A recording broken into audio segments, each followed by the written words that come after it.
Bueno, muy buenas tardes, ¿cómo están? Espero que bien. Comenzando una semana. Esta semana vamos a estar tanto acá en prácticas profesionalizantes como en adultos. Mañana yo en adulto no voy a estar porque tengo médico a las 2:30 de la tarde. Yo había puesto que mañana iba a haber una reunión a las 3 de la tarde, ¿sí? Pero lamentablemente la vamos a tener, porque postergar, Vanina, ¿dónde estás? Casal, o la tenemos que postergar para el día jueves, o la dejamos y recién nos reconectamos en adulto mayor el día martes que viene. Igual yo voy a dejar, si no, Profe. sepa, ¿cómo le va? Bien, bien. Bueno, le decía, o nos conectamos el día jueves, o bien, si no lo dejamos para la semana que viene. Igual ustedes tienen trabajo, sí, que hacer, ya espero que hayan empezado a realizar el trabajo, sí, así que tienen trabajo para realizar, así que no habría problema de mañana estar, yo le pongo algo para leer sobre adulto y adulto mayor, todos los temas que tenemos, así que no hay ningún tipo de problema. Así que mañana, como ustedes quieran, al final de la clase me lo dicen. Hoy, denme un segundito.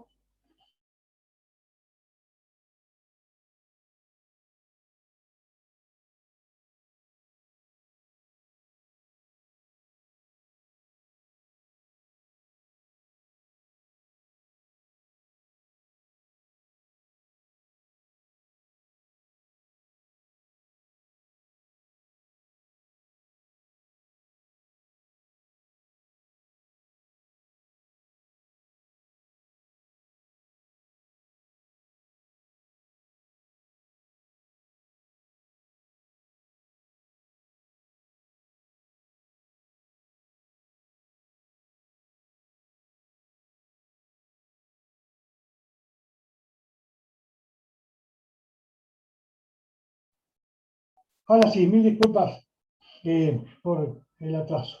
Tuve que hacer algo necesario.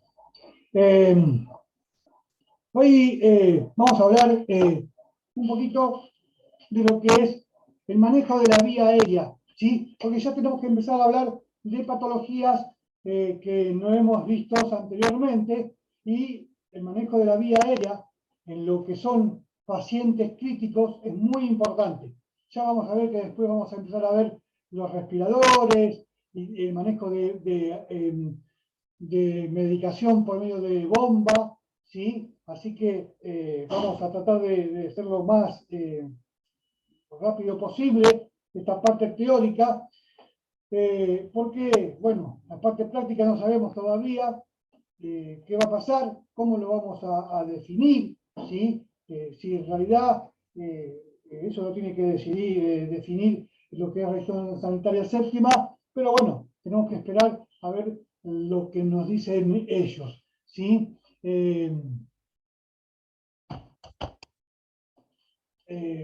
Así que bueno, vamos a empezar a hablar ahora de lo que es la vía aérea, ¿sí? Porque eso es lo importante que tenemos que conocer, ¿sí? Aprender a manejar la vía aérea y en qué circunstancias necesitamos manejar la vía aérea, ¿sí? Yo voy a ponerlo acá, voy a compartir la pantalla para ver un PowerPoint, que es este, ¿sí?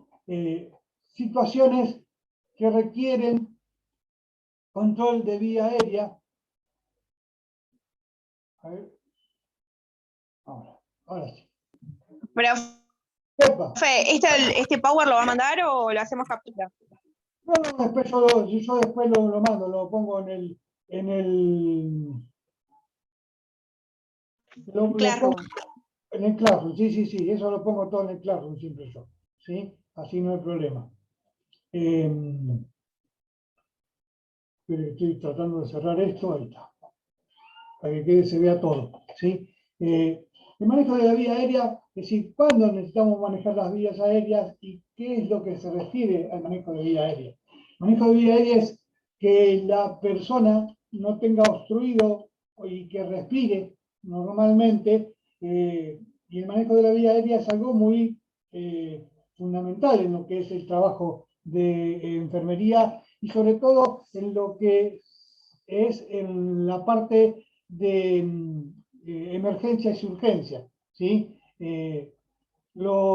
La emergencia, es decir, vamos a dividir en dos este tramo del manejo de vía aérea, que son las emergencias y las urgencias. Las emergencias, por supuesto, que un paro cardíaco tenemos que, es algo repentino, ¿sí? Y la pérdida abrupta de la función cardíaca, pero también la respiratoria, ¿sí? Y el conocimiento. Entonces, lo que tenemos que eh, tener en cuenta que la persona por ahí puede estar inconsciente, pero tiene que estar respirando, ¿sí? Espere que no te cocine. No, tiene la que entró. Serví, me parece. Bueno, ahora no. Tiene que estar, tiene que ingresar oxígeno al cuerpo para que no se no tengan inconveniente los demás órganos, ¿sí? El cerebro, sobre todo que tiene que tener buena oxigenación, los mismos pulmones, el corazón, ¿sí? Entonces, si está inconsciente, puede estar inconsciente, pero tiene que tener el ingreso de oxígeno que corresponde. En un paro respiratorio, por supuesto, sí, es una emergencia, sí, es una emergencia, es el cese completo de la respiración en una emergencia en la cual se necesita así rápidamente el manejo de enfermería y de los médicos, ¿sí? ¿Por qué? Porque esto implica que automáticamente, o a los pocos, a 3-4 minutos de producirse el paro respiratorio, se va a producir el paro cardíaco y va a fallecer la persona. Hay otras emergencias como las apneas, ¿sí? Son enfermedades del sistema nervioso central, la hipoxia y por medio de fármacos. Es decir, cuando una persona lamentablemente se quiere suicidar, toma fármacos, ¿sí? Entonces, se va a deprimir, se hace depresión de sistemas de respiración, entonces produce este tipo de apneas y la emergencia es que sí o sí necesitamos que esta persona vuelva a oxigenar como corresponde. En las comas profundas, cuando hay un gran problema que es la relajación de la lengua, ¿sí? Se relaja y se va hacia el fondo de la garganta y tapa lo que son las vías respiratorias, ¿sí? Y produciendo la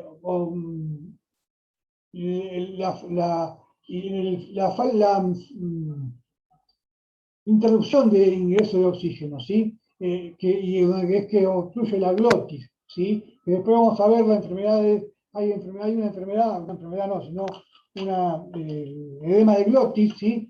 Que provoca este tipo también de obstrucción de oxígeno, ¿sí? El edema agudo de laringe, ¿sí? O laringitis edematosa, que causa las enfermedades agudas como la gripe, la erisipela, ¿sí? El edema se produce, es una inflamación que casi cubre toda la totalidad de la capa submucosa y la laringe se inflama, ¿sí? Y entonces al inflamarse produce la unión de las dos paredes laterales y prohíbe el ingreso de oxígeno. El laringoespasmo, es decir, el espasmo es algo que se hace, es muy de golpe, ¿sí? Es algo que el reflejo, ¿sí? Exagerado y prolongado del cierre de glotis produce la falta de oxigenación y entonces, pero es muy rápido, ¿sí? las respuestas son inmediatas prácticamente cuando nos pasa, es decir, en este caso vamos a ver que este tipo de laringoespasmos se producen cuando hay algún tipo de alergia a algo, ¿sí? A la picadura de algún insecto o el polen, mucha gente que es alérgica al polen, ¿sí? Y esto puede producir un montón de cosas, ¿sí? Las, la presencia de sangre puede producir también esto, ¿sí? En la glotis, los alimentos que cierran la glotis, los vómitos o cuerpos extraños, las maniobras instrumentales en la endologaringe, es decir, cuando nosotros en la emergencia se entuba, después de que se saca el tubo, esto puede durar por varios días esa molestar, esa inflamación, y hay que tener mucho cuidado porque esa irritación puede llegar a volver a cerrar la glotis y no dejar ingresar el aire. Son cosas que tenemos que tener en cuenta para el día de mañana, porque si pasan cualquiera de estas cosas, al paciente hay que intubarlo y hay que conocer la vía aérea. Después yo le voy a mandar un dibujo, unas fotos, o si ustedes no, y si no busquen ustedes una foto de lo que es la vía aérea alta, ¿sí? Donde se ven las cuerdas vocales, que se ve la glotis bien, se ve la glotis, que es algo más vale para ver, es mejor para verlo. Yo no sé si acá en este tengo algún dibujo, no me acuerdo, pero ahora ya vamos a ver más adelante, ¿sí? Hay que tratar de liberar todo el espacio de lo que es la garganta, digámosles así, la que la llamamos garganta, para que problema no suceda y poder tener oxigenación. Los cuerpos extraños en la laringe, por supuesto, todo cuerpo extraño que el manejo que vamos a producir, que después lo vamos a ver qué es lo que, cómo lo tratamos, ¿sí? Es decir, esto de los cuerpos extraños en la laringe, vamos a manejarlo de diferentes formas, con los movimientos, con el movimiento Helwich, que lo vamos a ver el miércoles, ¿sí? Cómo trabajar con cuerpos extraños en la laringe, o los ahogamientos, los mismos ahogamientos. El ahogamiento es un tipo de asfixia por inmersión, ¿sí? También el ahogamiento puede ser por humo, ¿sí? No sé cómo también podemos, y las vías respiratorias no funcionan como corresponde. Los traumatismos en la vía aérea, voy muy rápido, ¿no? Dígame. Hola, ¿me escuchan? No, va bien, profe, va bien. Bueno, porque si no, porque aparte que tengo poco tiempo.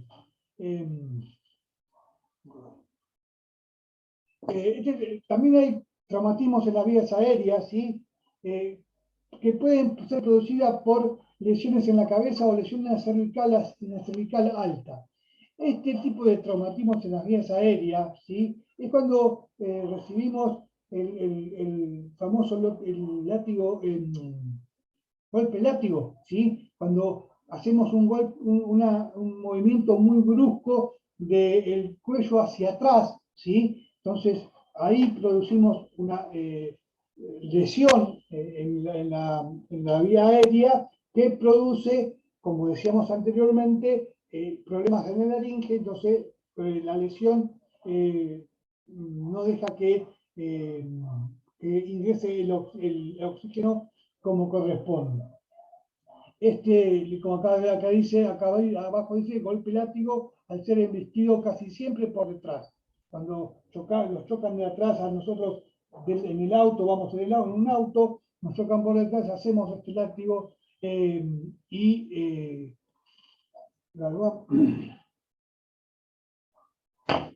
y nos produce esta lesión, este traumatismo en vía aérea que puede ser severo. Ahora vamos a ver lo que son las urgencias, ¿sí? Porque una cosa son las emergencias y ahora vamos a ver las urgencias. Las insuficiencias respiratorias es una afección grave que se desarrolla cuando los pulmones no pueden llevar suficiente oxígeno a la sangre. ¿Qué quiere decir? Que cuando la sangre va la sangre desoxigenada, va a buscar sangre a los pulmones, no encuentra la cantidad necesaria. ¿Por qué? Porque no está entrando el oxígeno como corresponde y está quedando dióxido de carbono en los pulmones, ¿sí? Entonces ese intercambio gaseoso no se está cumpliendo como corresponde, entonces producimos que la sangre, ¿sí? Se mezcle mal, ¿sí? Tenga más dióxido de carbono que oxígeno y produzca daños en otros órganos como, y sobre todo, y lo que vamos a saber que el manejo de la vía aérea está muy conectado con el cerebro.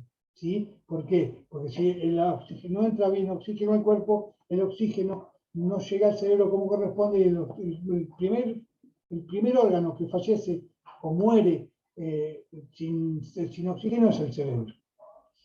El apoyo de ventilación mecánica. Esta es una de las urgencias que más vamos a ver ya después, la semana que viene, perdón, el miércoles, vamos a ver cuando veamos manejo de vía aérea, cuando tengamos que intubar a un paciente. Es decir, la intubación de un paciente lo hace siempre el médico, ¿sí? Pero más allá de todo, estamos en una emergencia en lo que es la vía pública y podemos hacer esta maniobra, la podemos hacer porque salvamos una vida, ¿sí?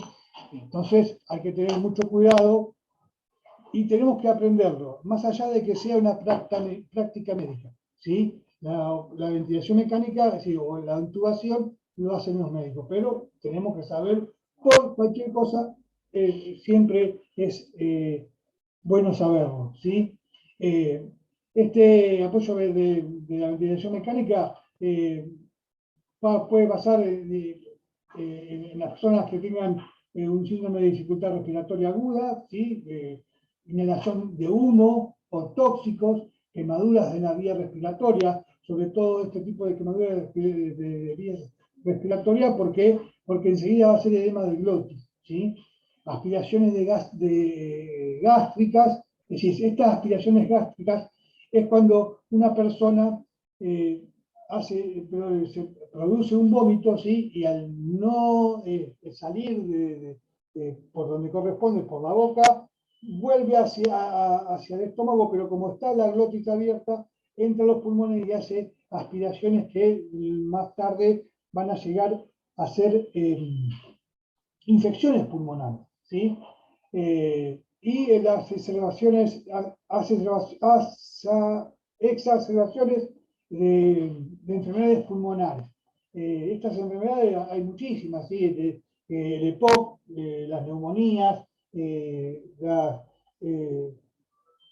bronquitis agudas, que son muy repentinas, llevan a que a veces tengamos que tener un apoyo ventilatorio.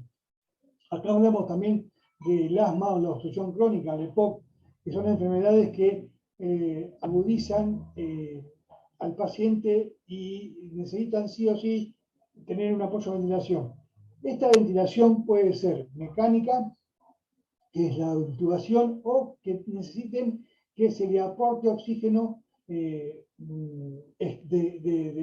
exterior, es decir, que se le ponga oxígeno medicamentoso, ¿sí? Que producirle que puedan llegar a oxigenar como corresponde, ¿sí? Hay enfermedades como las enfermedades neuromusculares, ¿sí? Una de las enfermedades lleva red, una de las enfermedades que va disminuyendo lo que son los movimientos de los músculos del tórax, ¿sí? que no ayudan a la respiración, entonces también necesitan de este tipo de mecánica para poder ser subsanados, ¿sí? ¿Qué se requieren para el control de vía aérea? Por supuesto que se necesite, ante todo,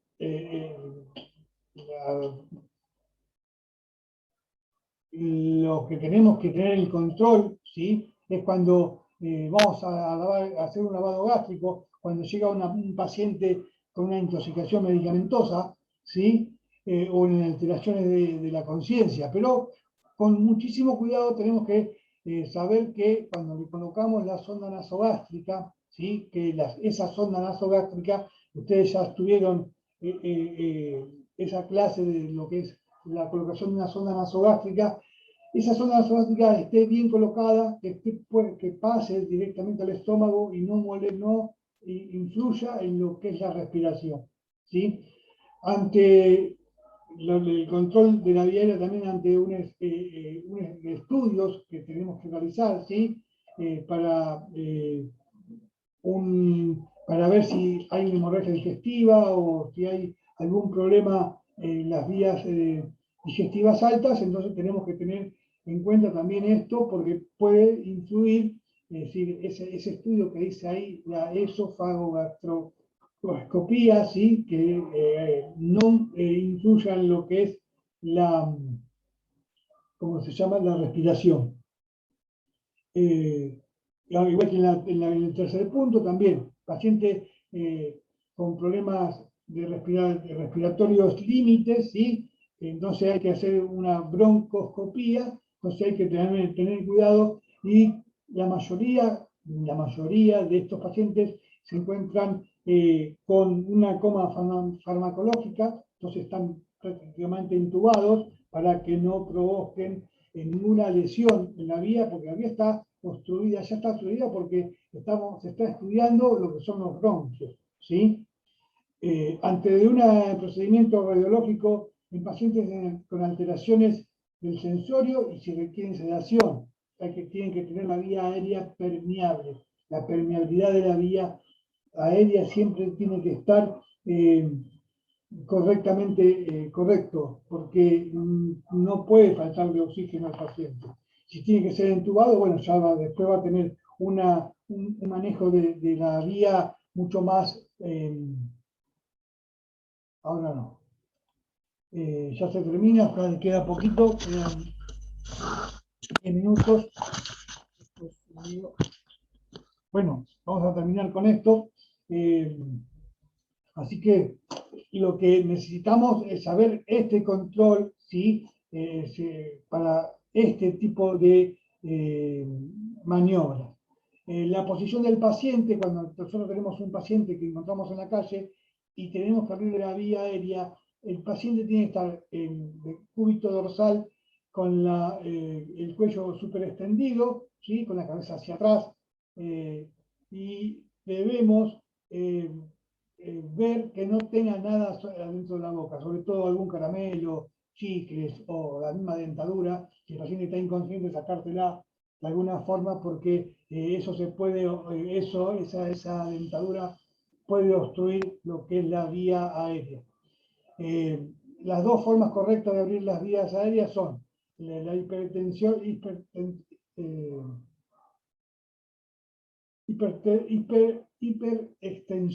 ¿sí? Del cuello, ¿sí? Apoyando una mano sobre la frente y otra en la pera y estirar lo más posible para que esta vía quede permeable. Si sabemos que está sin ningún tipo de trauma, si hay algún accidente por medio, tendríamos que agarrar a la persona de la parte de atrás, ¿sí? De la cabeza y hacerle esta extensión con la mandíbula, ¿sí? Para que vaya todo con mucho cuidado. Esto es lo que tenemos en lo que es el manejo de la vía aérea muy rápido, ¿sí? Después tenemos el manejo de la vía aérea, que es la ventilación de diferentes formas, y hay complicaciones que después las vamos a ver, así que esto lo dejamos hasta acá, ¿sí?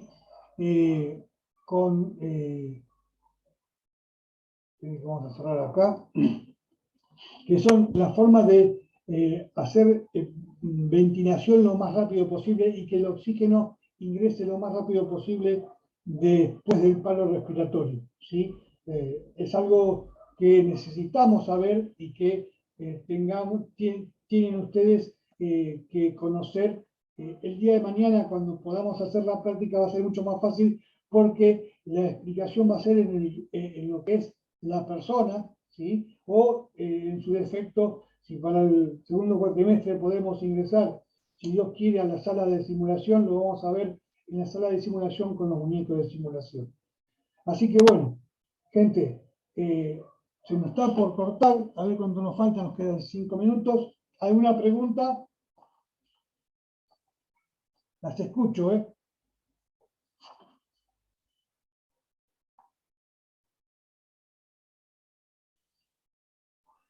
No, profe, se entendió bien.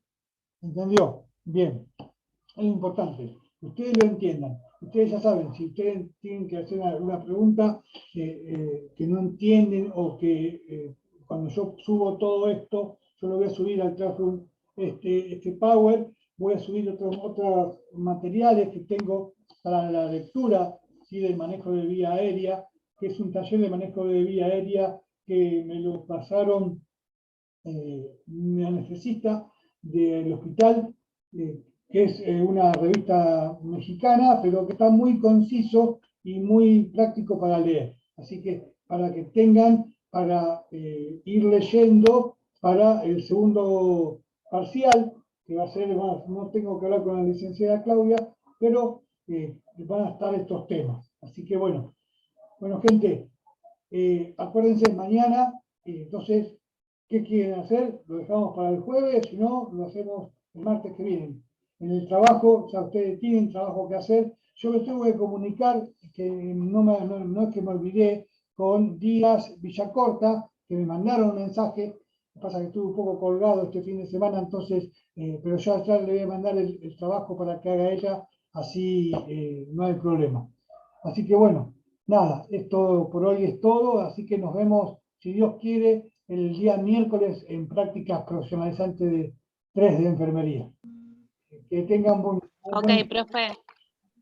Bueno, Chao, profe. hasta la próxima Chao, clase. profe. Gracias. Bueno, Chao. chao, profe.